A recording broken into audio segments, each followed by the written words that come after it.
A Argentina, que foi pelo mesmo caminho, também quebrou. Então, todos os países que entram por esse assistencialismo, porque o cara começa a pegar dos meios de produção petrolífera, daqui a pouco não consegue mais cobrir, porque tem muito vazamento de corrupção e tudo mais. Aí o que ele faz? Vai estatizar as empresas. A primeira empresa que você estatizou, as outras caem fora. Você acha que o cara vai manter o capital dele ali, sendo que ali é um país arriscado, ele pode perder as empresas? No tempo do Lula, a gente perdeu várias petrolíferas da Petrobras na Bolívia. O cara foi lá e tomou. É um Estado bandido, é um Estado ladrão. A moral dele é subjetiva, a moral dele é relativa. Então, o que é moral para mim não é moral para você. Ele entende que ele dá uma desculpa de justiça social, qualquer coisa assim, e vai lá e desapropria. Desapropriar é uma palavra bonita para roubar. Ah, eu vou desapropriar o seu relógio, tá? Agora eu vou estatizar para mim. Agora eu sou Estado, eu quero o seu celular e o seu relógio. Eu chamo isso de desapropriação. Você pode chamar de roubo. Então, são essas situações que vão acontecer ao nosso redor, e você vai vendo que a Sagrada Escritura já previa. A Sagrada Escritura já havia observado isso, através da inspiração do Espírito Santo. Paulo já havia observado essa possibilidade e já havia denunciado. Tenha cuidado para que ninguém vos faça presa sua, por meio de filosofias e vãs sutilezas.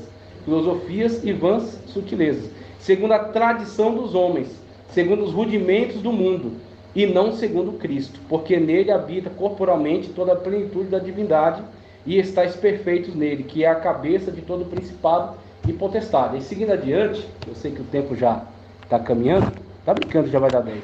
Meu Deus do céu. Então, muitas coisas eu vou só mencionar, né? Não vai dar para ler, mas esse texto que eu coloquei aí é muito importante, é do livro E Agora, Como Viveremos, de Charles Colson e Nancy Pearcey. A base da cosmovisão cristã, é claro, é a revelação de Deus nas Escrituras. Ainda assim, tristemente, muitos crentes não conseguem entender que as Escrituras são intencionadas para ser a base de toda a vida. Nos séculos passados, e a gente vai ver quando isso começou, quando isso teve início, nos séculos passados o mundo secular estabeleceu uma dicotomia, estabeleceu uma divisão, uma dicotomia entre ciência e religião, entre fato e valor, entre conhecimento objetivo e sentimento subjetivo. Como resultado, os cristãos costumam pensar em termos da mesma falsa dicotomia, permitindo que o nosso sistema de crença seja reduzido a um pouco mais do que sentimentos e experiências privados, completamente divorciado dos fatos e objetivos. Veja, seja bastante franco com você. Será que você não já viveu em algum momento essa situação na qual você disse, olha, aqui é o profissional, aqui é o estudante, o crente é na igreja, tá? Na igreja eu defendo essas ideias, aqui eu tenho que atender, eu tenho que me dobrar, eu tenho que aceitar ou tolerar essas situações. Então é exatamente essa dicotomia que foi produzida que fez com que a afirmação bíblica, a afirmação da fé cristã fosse guardada para um ambiente privado, específico, e ela fosse entendida não mais como uma verdade absoluta. Inclusive, outro livro que eu recomendo, Verdade Absoluta, de Nancy Pearcey, que ela examina essa questão. A verdade cristã agora não é mais uma verdade para reger toda a vida, ela é uma verdade só em alguns contextos. Então, a Bíblia Sagrada ela é verdade para mim, eu creio nela, só que eu vivo ela em certos contextos e não em outros. Quando você permite criar essa dicotomia, você foi enganado, você foi ludibriado pelo sistema. O sistema forçou essa situação, tá certo? Impulsionou essa situação. E quando ele forçou essa situação, dizendo, olha, isso aqui é um país laico. E aí, esse é um dos termos mais distorcidos da história. Porque dizer que é um país laico não é dizer que é um país ateu. Dizer que é um país laico é dizer que o Estado, a estrutura do Estado, não favorece nenhuma religião. Veja, ele não sustenta uma religião. Por quê? Porque já houveram estados religiosos. Até hoje existem estados confessionais. Samoa Ocidental é um estado confessional. É uma ilha, uma república independente cristã. Eu estava lendo lá e fiquei surpreso. É um estado confessional. Mas hoje não está mais na moda. Então, geralmente, os estados são laicos. O que é ser laico? A estrutura do Estado, o dinheiro do Estado, os impostos do Estado não vão sustentar a religião. Nenhuma religião, tá? Agora, a religião, as religiões, as manifestações religiosas, elas têm o direito, não é somente a possibilidade, elas têm o direito assegurado pela Constituição de se expressar, de se manifestar, porque todos nós integramos a sociedade. O nosso lugar de culto é protegido por lei, né? Protegida. Agora, na pandemia foi violado isso. É mais do que lei, a Constituição está acima da lei, é a Carta Magna da República. E aí o que acontece? Foi muito interessante a pandemia, por quê? A pandemia, ela operacionalizou um poder do Estado que não se via mais. Sempre quis, né? O Estado ter poder de limitar seu direito de ir e vir. Em outros momentos, quando teve a gripe espanhola, ninguém nem pensou nisso. Não cogitou a possibilidade dessa, tá? Aí agora, com a pandemia da Covid-19, o Estado começou a colocar as mangas de fora, as garrinhas de fora. Começou a demonstrar o seu autoritarismo. Agora, eu não estou aqui para dizer, não, tem que liberar tudo, eu entendo que é uma situação grave. Só que ao mesmo tempo que é uma situação grave, você tem que vigiar as ações do Estado, porque ele vai usar isso como pretexto. E aí esse pretexto que é o perigo. Inclusive, pela misericórdia de Deus, eu coloquei um livro agora para vender na Hotmart, e meu livro, eu investiguei exatamente esse tipo de situações. Eu coloquei essa questão da situação da pandemia, a modificação do comportamento do Estado, a modificação da sociedade, através tanto dessa questão pandêmica quanto anterior, essas ideologias marxistas, e aí eu discuti isso aí no livro Fiéis até o Fim. Tá? Depois eu passo o link para você compartilhar, pessoal, quem quiser ver. Então veja, quando ele fala que da cosmovisão cristã e da questão da dicotomia olha, aqui é um ambiente laico. E quando ele diz que é um ambiente laico, ele está querendo colocar na sua cabeça que é um ambiente não religioso, que é um ambiente ateu até. E aí esse ateísmo ele chama de cientificismo. Esse cientificismo é um roubo, tá certo? É um sequestro de termo. O termo científico não é a mesma coisa do que ateu, não é a mesma coisa do que sem Deus. Científico é um método. O método científico, a forma científica de analisar. Então, a ciência ela não propõe um direcionamento para a filosofia, para a religião, para a vida. Ela apenas analisa situações através de métodos empíricos. É o único papel da ciência. Ela não propõe alguma coisa para você. Então, quando alguém que é ateu se quer associar o seu ateísmo ao cientificismo, ele está roubando esse termo para ele. Ele não pode se apropriar disso. Ok? Então, essa dicotomia é o risco.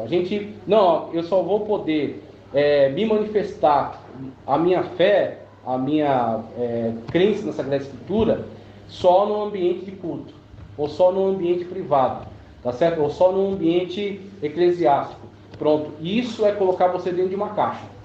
Isso é isolar você, colocar você dentro de um gueto. E é exatamente isso que você não pode aceitar, você não precisa aceitar. Porque isso é uma mentira, tá certo? Isso é um engodo, isso é um engano. Então é uma tentativa de silenciar a religião, uma tentativa de silenciar a fé. Essa dicotomia que foi observada por Charles Colson e Nancy Pearce e foi denunciada, que eu achei muito interessante. Aí como ela começa? Eu pego aqui o texto da introdução, que diz, quanto tempo e energia as pessoas perdem confundindo preferências pessoais com o reino de Deus. Só até aqui, que já é suficiente. Veja. Preferências pessoais e reino de Deus. Nós temos que ter a consciência de que existem causas maiores do que nós mesmos. Existem situações que demandam até um alto sacrifício. Essa é a questão que eu acredito que ele está levantando aqui, que é muito importante. Então ele está provocando essa situação. Olha, existe algo chamado reino de Deus, e você faz parte dele, e você foi integrado a ele. E ele se manifesta ao mundo através de você, através do seu posicionamento. Aí o que acontece? Quando chegar a hora de você se posicionar, você vai ter que fazer uma escolha. E qual é essa escolha? A escolha é o seu bem-estar ou a verdade? E aí eu provoco vocês agora em relação a Lutero. Vocês já deram uma lida na vida de Lutero, para saber um pouco acerca de como era o momento em que ele se manifestou na Reforma Protestante? Lutero era um cara formado em filosofia, ele ia estudar direito, mas desistiu do direito, formado em teologia, Ele era padre, né? Era da ordem agostiniana, pregava, tá certo? Ensinava na igreja, dirigia as missas, ensinava na Universidade de Wittenberg, que acabava de ser fundada por Frederico III da Saxônia. Então, quer dizer, o cara tinha um status quo extraordinário. A vida dele estava muito boa, estava muito tranquila. Só que o que acontece? Ele teve um contato com a verdade. Lendo as Escrituras, examinando as Escrituras, ele foi provocado, ele foi confrontado com a palavra que dizia, né, Paulo? O justo viverá da fé. Então, quando ele é confrontado com essa verdade de que o justo viverá pela fé, ele não conseguiu mais tolerar, ele não conseguiu mais fechar os olhos para a situação das indulgências. Vamos lá. Ele não conseguiu mais, seja bem-vindo, não conseguiu mais fechar os olhos para a situação das indulgências. Por quê? Ele recebia na paróquia dele as pessoas para se confessar, e o que as pessoas colocavam para ele? Olha, eu comprei ali com o Johann Tetzel uma indulgência prévia, porque eu pretendo adulterar. E aí eu já comprei a indulgência, paguei caro, e eu tô, tudo bem, o Papa já me deu um carinho lá acerca das indulgências. Então o Lutero, o que despertou mesmo a fúria dele? Se você vê as teses dele, as 95 teses que ele pregou na porta da igreja de Wittenberg, as questões que ele discute: se a indulgência ela livra a pessoa do pecado, se o Papa tem o poder de livrar a pessoa do pecado antecipadamente. Então, as questões das teses que ele apregoou eram um convite ao debate para discutir essas questões em torno da indulgência, tá? E aí, quando ele olha para essa situação da indulgência, o que ele percebe? As pessoas estão sendo pegas como presa, cativas, por essas vãs sutilezas. Qual era a vã sutileza? Fazer a pessoa entender que porque ela deu dinheiro, né, comprou a indulgência, entregou lá para Johann Tetzel, que vai levar para o Papa, tá certo? Para ele fazer a Basílica de São Pedro, né, na qual ele está lá, forrado de ouro. Então, a pessoa acreditava que por ele ter comprado aquela indulgência, que tem o carimbo do perdão papal, ela está livre de qualquer tipo de condenação, mesmo pecando e não se arrependendo, mesmo pecando deliberadamente. E aí, quando ele percebe essa situação, como ele levava muito a sério a palavra de Deus, como ele era muito franco, muito verdadeiro em relação a isso, que ele foi perfeito? Não, ele teve muitos defeitos, defeitos inclusive bem graves. Mas em relação a isso, ele foi muito verdadeiro. Ele viu que as pessoas estavam sendo encaminhadas para o inferno diante daquela situação, porque elas estavam sendo enganadas. Aquilo não ia dar absolvição de pecados, porque ele já havia visto na palavra de Deus: o justo viverá da fé. A salvação é por meio de Cristo. O perdão de pecados é mediante arrependimento. Então, essa situação na qual as pessoas estão envolvidas é um engano, é um engodo. E aí, qual foi a atitude dele? Elaborou as 95 teses, apregou na porta da igreja de Wittenberg. A partir dali, alguém pegou aquilo, a imprensa já havia sido inventada, multiplicou. No que multiplicou, o tema começou a ser discutido em várias situações. E aí, vários movimentos de reforma que já estavam aguardando uma oportunidade, porque houveram outros reformadores antes de Lutero, houve o Wycliffe, houve Tyndale, houve John Hus, tá certo?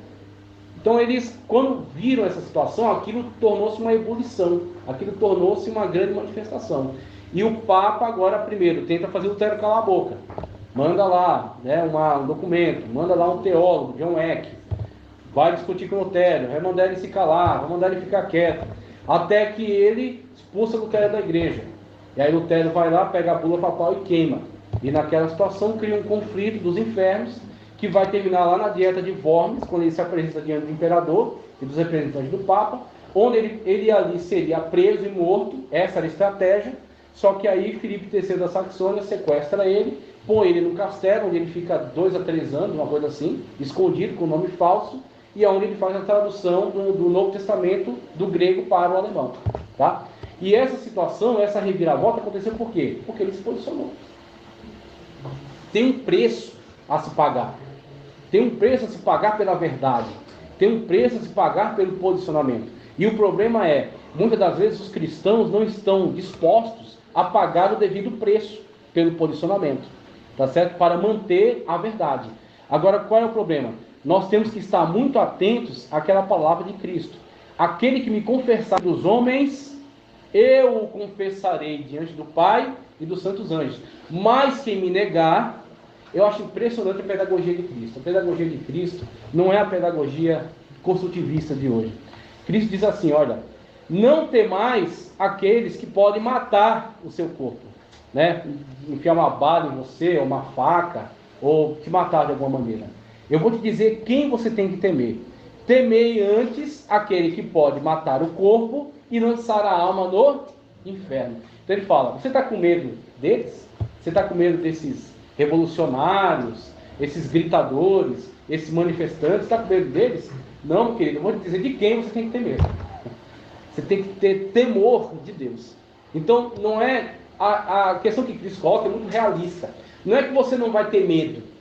Não é que você não vai ficar constrangido. Não é que você não vai ser humilhado. Você vai ser humilhado. Você vai ficar constrangido. Você vai ter medo. Só que é melhor você ter medo de Deus do que dessas pessoas. Por quê? Elas podem até te matar, mas o céu está garantido para você. Porque as moradas celestiais Ele preparou para nós. Tá certo? Então, diante disso, o que ele diz? Olha, não temais quando fores levados diante dos juízes, dos príncipes, das audiências, porque naquela mesma hora o Espírito Santo vai te dar aquilo que você deve falar. Não é questão de teologia, nem de filosofia, é questão de testemunho. O Espírito Santo de Deus vai te dar coragem, vai te dar capacidade para testificar, para eliminar essa dicotomia que foi causada na filosofia, na história, tá certo? E que fez com que a religião fosse guardada dentro dos seus templos. Que ela não se expressasse, né? Que ela não denunciasse os enganos, as mentiras, que tem levado a sociedade para o buraco.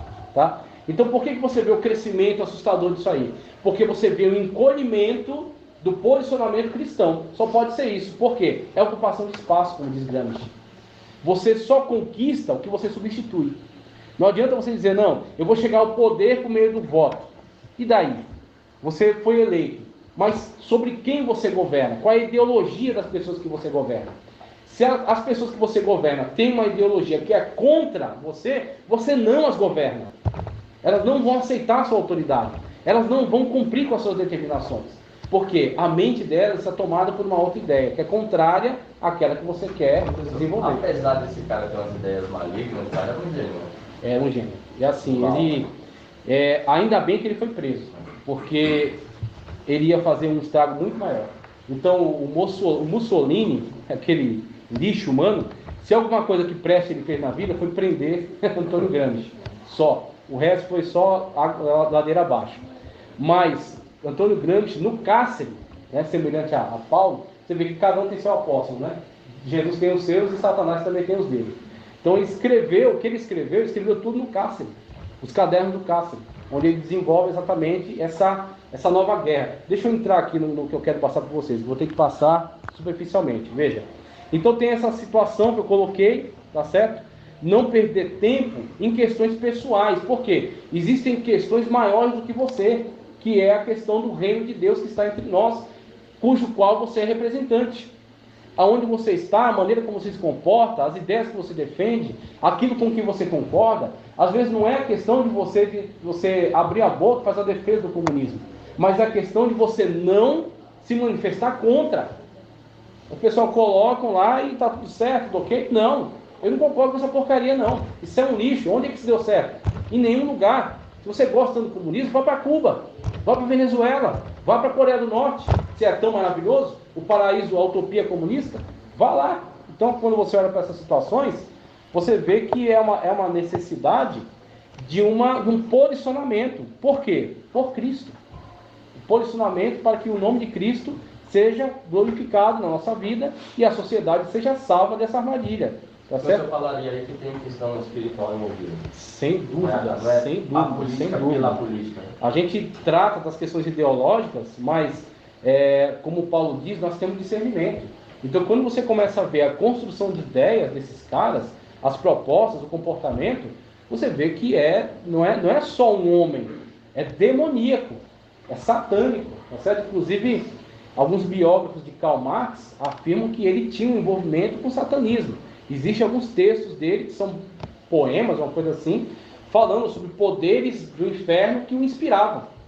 Então ele, no começo, ele vem de uma matriz cristã, uma matriz ligada ao cristianismo, mas quando ele vai para a universidade, ele se desvia totalmente disso, e aí na universidade ele, não sei lá com o que ele teve contato, que ele se aproxima de um âmbito mais satanista mesmo, de um âmbito mais demoníaco. Então, ele não vai expressar isso nos seus livros, ele chama de materialismo científico, ele chama de dialética, só que por trás disso, nós sabemos quais são as influências, nós sabemos o que está direcionando, impulsionando. Então, conforme está na tela ali, qual é o começo de toda essa desgraça, né? Você vê, ó, dialética histórica e crítica da razão prática. Óbvio que eu não vou poder explicar isso aqui detalhadamente, mas o texto está aí para vocês. Mas com Kant, tá? Ainda em 1724, que era um iluminista. O que é ser um iluminista? Ser um iluminista, as correntes de filosofia que surgiram, né? Renascimento, os caras não querem mais saber da igreja, eles querem ir direto na fonte. Aristóteles, Platão, tal, e consultar direto na fonte. Então isso é o Renascimento. Humanismo, os caras querem colocar o homem no centro, o antropocentrismo. O que interessa são os interesses do homem, tá certo? Do ser humano, e não da igreja, e não de Deus, e não da revelação, e sim do ser humano. O que interessa é o ser humano. Então aí surge o humanismo. Iluminismo.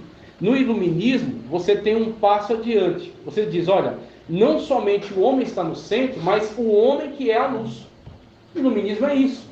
O homem é a luz para a humanidade, não a igreja, não a Bíblia, não Deus. É o homem que é a luz. Então, as luzes são quem? São Emmanuel Kant, tá certo? São aquele do empirismo, John Locke, tá certo? São essas figuras maravilhosas aí. O Chico Toicinho, né? O Francis Bacon. Então, esses caras são... ele foi pegar a terra e virou Francis Bacon e tal, né? Chico Toicinho, conhecido. Então, esses caras são a luz para a humanidade. E é o que esse iluminado do Emmanuel Kant me faz? Ele diz que o pensamento humano, ele diz que ele não consegue apreender a verdade. Mas o que ele faz em relação àquilo que ele capta da realidade? Ele como que cria a própria realidade. Ele projeta a própria realidade, tá? Então, para que ele possa apreender a realidade, ele tem que estabelecer mecanismos racionais. E esses mecanismos racionais, você vai ver, crítica da razão pura e crítica da razão prática. A crítica da razão prática vai dizer, olha, você só vai conseguir entender uma coisa da realidade se você submeter aquilo que você apreendeu de tudo. A natureza, o tempo, a história, os livros, tudo. Se você submeter a esse mecanismo prático, racional. Tá? Com isso, o que você está fazendo? Você não consegue mais perceber a realidade de forma verdadeira. Você não consegue chegar na realidade diretamente. Se você não consegue chegar na realidade diretamente, como é que você vai perceber as manifestações de Deus? Você não percebe, você simplesmente inventa. É isso que ele está dizendo em palavras de boteco. Tá? Você inventa a realidade, você inventa aquilo que você acha ser verdadeiro. Não é a verdade, é o que você acha que é. Tá? Então ele quebrou essa conexão entre a minha percepção e o mundo real. Agora não dá para eu perceber mais o mundo real, tem que ser por meio de mecanismos racionais, né, que ele coloca aí. E esses mecanismos racionais devido a todo o processo histórico no qual ele está incluído, do iluminismo. Então não é mais fé, não é mais sobrenatural, não existe Deus, tá? O que existe é o empírico. O que é o empírico? Aquilo que eu posso provar. Eu pego isso aqui, eu derreto e eu digo, tem tanto de petróleo, tem tanto de silicone, tem tanto disso, tanto daquilo. Pronto, isso é empírico. E Deus? Como é que eu derreto Deus e analiso? Não, eu não tenho... O cientista vai dizer, Deus não existe, eu não consigo analisar. O agnóstico vai dizer, eu não sei se tem Deus ou se não tem, eu não consigo saber acerca dele. Um mecanismo científico, tá? E aí, quando você começa a colocar essas questões, você começa a separar cada vez mais a dicotomia. Você começa a colocar a religião e a fé dentro de um quarto fechado. Fala, isso é uma coisa metafísica. Isso não tem como ser analisado. Isso não tem como ser entendido. Tá? E aí as pessoas começam, quando entram pelo meio científico, começam a se submeter a essas técnicas, submeter a esses postulados. Então ele diz, olha, aquilo que eu entendo de Deus, na verdade, é uma construção minha. Isso é loucura da minha cabeça. E aí, depois dessa situação da crítica da razão prática de Hegel, de Kant, vem Hegel com a chamada dialética histórica. O que é essa dialética histórica? Falando em palavras bem, claras. A dialética histórica é o seguinte: o Hegel, ele era, na verdade, um panteísta, tá? Ele entendia, não existe um Deus pessoal, tá? Pai de nosso Senhor Jesus Cristo, que enviou o Senhor Jesus Cristo à Terra para encarnar e manifestar a Deus, de modo que Filipe disse, Senhor, mostra-nos o Pai. Jesus disse, ô Zé Mané, quem está comigo, quem me vê, vê o Pai. Porque foi isso que Jesus disse para ele, em palavras de português atual, tá? NTLH, nova tradução linguagem de hoje. É isso, Zé Mané, quem me vê, vê o Pai. Não se ligou ainda? Está comigo há tanto tempo e ainda não acordou? É esse tipo de bronca que Jesus deu em Filipe na situação. Então veja, é um antagonismo muito claro. Bíblia Sagrada, Jesus Cristo. É possível conhecer Deus através da natureza, até Paulo disse, eles ficam indesculpáveis, porque o que há de se conhecer de Deus está manifesto. Aí Kant diz, não dá, porque o que eu vejo não é bem assim. Eu vi o gato, mas eu acho que não é um gato, eu não sei se é um gato, talvez não seja um gato. Então, vira uma bagunça, vira um inferno. Porque a pessoa, mesmo que ela veja, mesmo que ela pegue, mesmo que ela coma, ela diz, eu não sei o que é, pode ser que esteja errado. Então, cria sempre essa dúvida, cria sempre essa lacuna, entre o ser e a realidade. Então, quando chega essa situação, o Hegel vai aproveitar. Vai pegar e falar, olha, então a questão é a seguinte, como é que a gente vai chegar na verdade? A gente vai dizer que existe a minha verdade, que é a minha apreensão sobre as coisas, e existe a própria verdade em si, tá? O que a coisa é de fato. Então você vai ter a minha tese sobre a realidade, você vai ter a antítese da minha tese, que é a própria realidade em si, e aí eu vou tirar a síntese, e a síntese vai ser a realidade possível, aquilo que eu consegui aprender. Tese, antítese, síntese. Tese, antítese, síntese. É sempre esse movimento para chegar até a verdade. Tá ok? Então, com esse movimento, você vê. O cara, ele não está mais preocupado em chegar diretamente à verdade. Ele só quer, primeiro, enxergar que tudo existe no antagonismo. Hegel, como eu falei, ele era panteísta. Ele entende que a realidade é impulsionada por um espírito superior. E esse espírito superior é impessoal. É uma força. Já viu aquela frase que a força esteve com você? O panteísmo sendo passado, sendo diluído dentro do que? De um programa, de um seriado, sei lá, um filme, sei lá o que foi esse negócio. Então, Star Wars, super conhecido. Então, que a força esteja com você, que a força esteja com você, é um saco. Então o que acontece? As pessoas começam a comer isso sem saber o que é, de onde veio. Que a força esteja com você foi um panteísta analisando a realidade, dizendo que não existe um Deus pessoal, que não enviou um filho para se manifestar, mas que é uma força só, uma energia, é a força da bateria, da pilha, que vai empurrando as coisas. E conforme ele vai empurrando a realidade, a gente vai capturando a realidade, aquilo que a gente consegue. Aí a gente vai fazer uma síntese entre o que eu consigo entender, o que ela é, para que tire uma tese, uma antítese, para que tire uma síntese. Então, nessa realidade, que ele chama de dialética, você tem uma nova forma de você ler todos os fatos históricos. Você lê todos os fatos históricos dizendo que tudo está em oposição. Tudo está em oposição. Então, Hegel criou esse negócio, dessa oposição entre as coisas, dessa dicotomia. Tá? E aí, quem vai aproveitar esse negócio de uma forma extraordinária? Karl Marx, nosso querido amigo de todo o tempo, Karl Marx.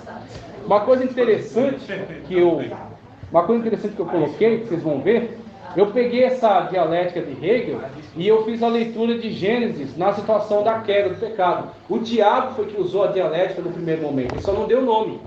Aí Hegel, depois, inspirado por ele, pegou esse negócio e aplicou na filosofia. O diabo, através da serpente, diz o seguinte: o que Deus disse? Não vai comer de nenhuma fruta?